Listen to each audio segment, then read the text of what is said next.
Pada awal musim dingin 1982, sebuah tim peneliti berada di stasiun penelitian Amerika yang berada di Antartika. Ketika mereka sedang bersantai, mereka tiba-tiba terganggu oleh sebuah helikopter yang dimiliki oleh orang-orang Norwegia yang berputar mengelilingi pos mereka. Helikopter itu terlihat sedang mengejar seekor anjing. Ketika helikopter itu mendarat, salah seorang kru helikopter keluar dengan membawa granat. Ketika dia ingin melempar granat itu, tapi tanpa disengaja, dia justru melemparkannya ke belakang dan membuat helikopter mereka meledak. Kemudian temannya yang membawa senjata laras panjang berlari mendekati kelompok peneliti Amerika itu sambil berbicara menggunakan bahasa Norwegia dan kemudian menembaki anjing yang berada di dekat para ilmuwan tersebut.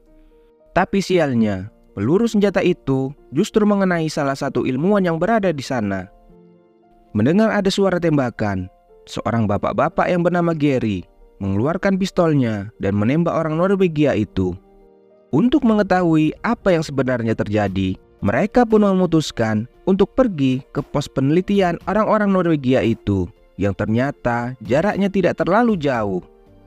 Lalu berangkatlah 3 orang, di antaranya Meg, Gary, dan Dr. Cooper. Setibanya mereka di sana, pos tersebut terlihat hancur berantakan. Kemudian mereka memeriksa keadaan pos tersebut. Mereka menemukan mayat yang sudah membeku dengan bekas luka sayatan di lehernya. Mereka pun melanjutkan memeriksa sekeliling tempat tersebut. Ketika Meg sedang memeriksa ruangan lain, Meg menemukan sesuatu dan memanggil Dr. Cooper. Benda itu terlihat seperti bak penampungan yang terbuat dari es. Dr. Cooper berkesimpulan, mungkin saja orang-orang Norwegia itu menemukan fosil yang terkubur es dan kemudian memotongnya. Ketika mereka keluar, mereka menemukan mayat orang yang terlihat sudah terbakar. Karena hari sudah mulai gelap, mereka pun kembali ke pos mereka dan membawa mayat itu. Kemudian mereka menyuruh Dr. Blair untuk mengotopsi mayat tersebut. Setelah membedah dan mengeluarkan organ dalam mayat itu, Dr. Blair tidak menemukan sesuatu yang aneh pada organ dalamnya, dan semua terlihat normal. Yang terlihat aneh hanyalah bentuk fisik dari mayat itu. Di malam hari, ketika mereka sedang bersantai, Clark memasukkan anjing yang orang Norwegia tadi siang tembaki ke dalam kandang dan meninggalkannya bersama anjing-anjing lain. Selanjutnya yang terjadi, anjing itu tiba-tiba berubah menjadi sesosok monster dan membuat panik seluruh anjing-anjing yang ada di kandang itu. Mendengar suara berisik dari anjing-anjingnya, Clark memeriksa kandangnya.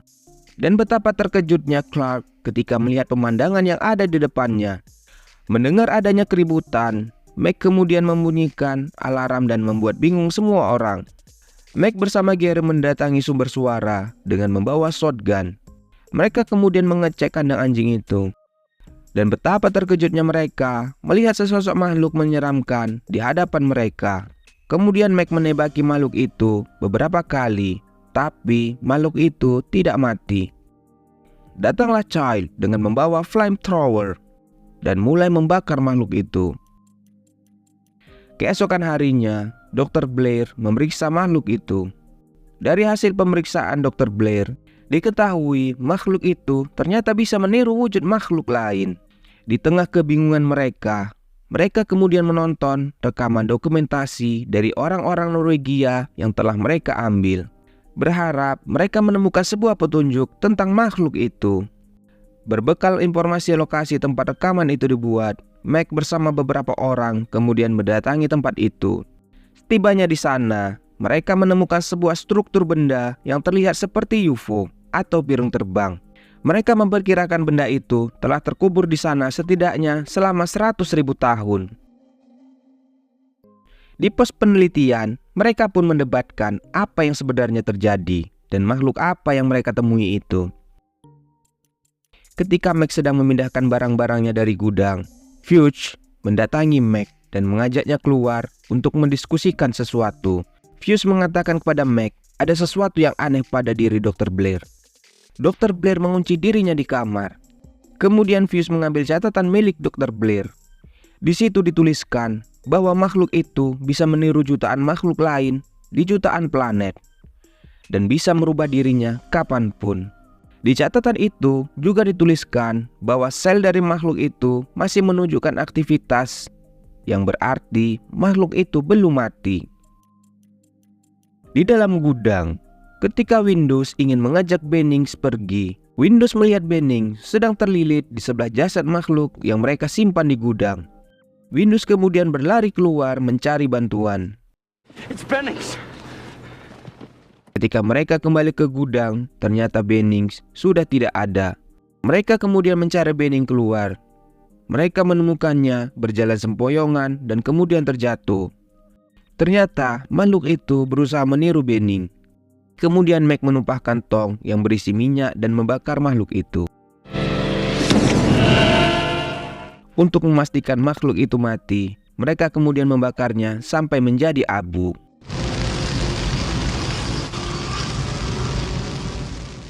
Ketika Mac ingin masuk ke dalam, Mac melihat Dr. Blair keluar dari dalam helikopter dan berlari masuk ke dalam pos.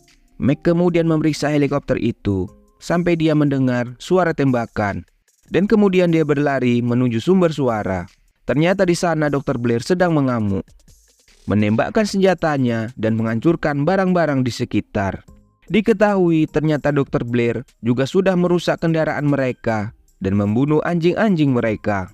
Child berusaha mengajak bicara Dr. Blair, tapi Dr. Blair malah menembakkan pistolnya ke arah Child.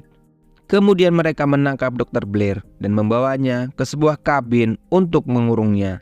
Ketika Mac akan meninggalkan Dr. Blair memperingatkan Mac untuk mengawasi Clark. Watch Clark. Watch him close. Do you hear me? Jika makhluk itu bisa meniru penampilan mereka, lalu bagaimana cara membedakannya? Maka Dr. Cooper pun memberikan masukan untuk mengetes sampel darah mereka. Ketika ingin mengambil simpanan darah mereka, ternyata lemari tempat penyimpanan darah telah dibuka dan darah simpanan mereka berceceran di lantai. Tapi anehnya, kunci lemari itu tidak rusak. Dan satu-satunya orang yang mempunyai akses untuk membuka lemari itu hanyalah Dr. Cooper, dan yang menyimpan kuncinya adalah Gary. Mereka pun saling mencurigai satu sama lain. Ketika mereka sedang berdebat, Windows lari keluar dan mengambil senjata. Gary mengejarnya, kemudian menodongkan pistolnya ke arah Windows yang sedang panik dan menyuruhnya untuk tenang. Wait a minute. Just take it easy. Put the gun down. Kemudian mereka berkumpul di luar, membakar sisa darah mereka. Mac menyuruh Gary, Dr. Cooper, dan Clark untuk maju. Kemudian, ketiga orang itu disuntikkan morfin untuk menguji apakah mereka beneran asli atau salah satu dari mereka adalah makhluk misterius itu. Fuse yang sedang berada di kamarnya tiba-tiba melihat sesosok makhluk yang lewat dan kemudian dia mengejar makhluk itu sampai keluar. Dan di luar, Fuse menemukan sebuah baju yang robek dan bertuliskan nama Mac di baju itu.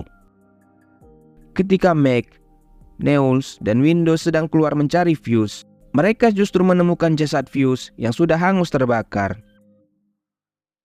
Di dalam pos, mereka mulai menutup semua pintu. Kemudian Knowles berlari masuk ke dalam pos dan meninggalkan Mac di dalam kabinnya. Knowles menunjukkan robekan baju yang bertuliskan nama Mac yang dia temukan di dalam kabin. Mereka pun beranggapan bahwa Mac adalah salah satu dari makhluk itu. Di tengah perdebatan mereka, Mac datang, tapi pintu pos itu terkunci. Karena pintu tidak bisa terbuka, Mac kemudian memecahkan kaca jendela ruangan suplai. Mereka pun berlari menuju ruangan itu. Kemudian Child menghancurkan pintunya. Di dalam, Mac sudah menghidupkan flare dan memegang bom.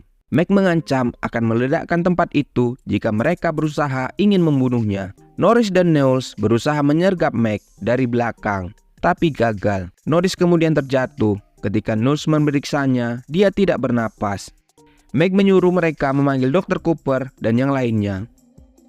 Dr. Cooper berusaha menyelamatkan Norris dengan melakukan CPR.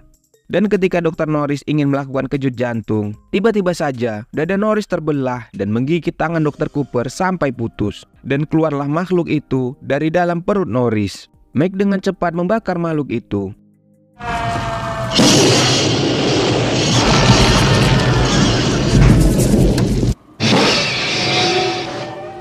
Setelah itu, Mac menyuruh Child, Palmer, dan Gary untuk diikat dan dilakukan tes. Tapi Child tidak mau. Mike kemudian menodongkan pistolnya. Tiba-tiba Clark menyerang Mike dan Mike menembaknya sampai mati. Mike kemudian melakukan sebuah tes pada darah mereka dengan cara menempelkan tembaga panas ke darah mereka. Satu persatu sampel darah mereka tes sampai tiba giliran darahnya Palmer. Ketika tembaga panas itu menyentuh darah Palmer, tiba-tiba darah tersebut meloncat dan membuat terkejut semua orang. Tak lama setelah itu, Palmer berubah bentuk. Ketika Mike ingin membakar Palmer, tapi flamethrower yang dia bawa macet, Mike menyuruh Windows untuk membakar makhluk itu. Tapi makhluk itu justru menggigit kepala Palmer.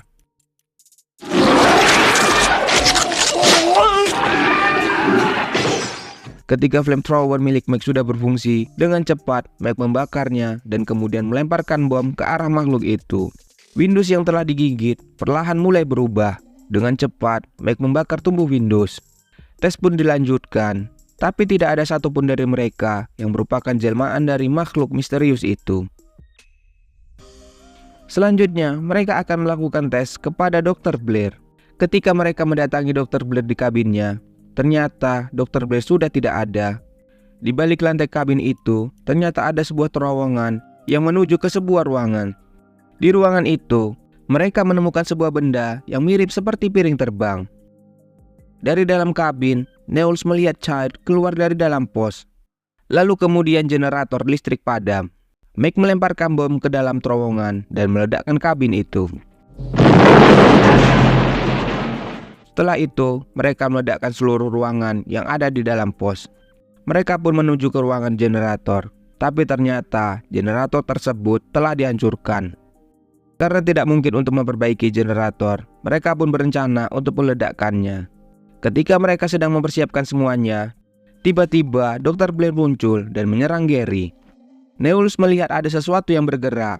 Dia mendekati tempat itu, lalu kemudian menghilang. Tiba-tiba dari dalam tanah, muncullah makhluk peniru itu dan berusaha menyerang Mike. Mike kemudian melihat ada bom di sebelahnya. Kemudian Mike pun mengambilnya dan melemparkannya ke arah makhluk itu.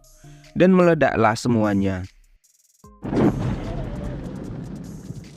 Di luar, Mike kemudian bertemu dengan Child yang ternyata sedang mencari Dr. Blair. Tinggallah mereka berdua di tengah dinginnya Antartika. Terima kasih untuk teman-teman yang sudah menonton. Sampai jumpa lagi di film-film berikutnya.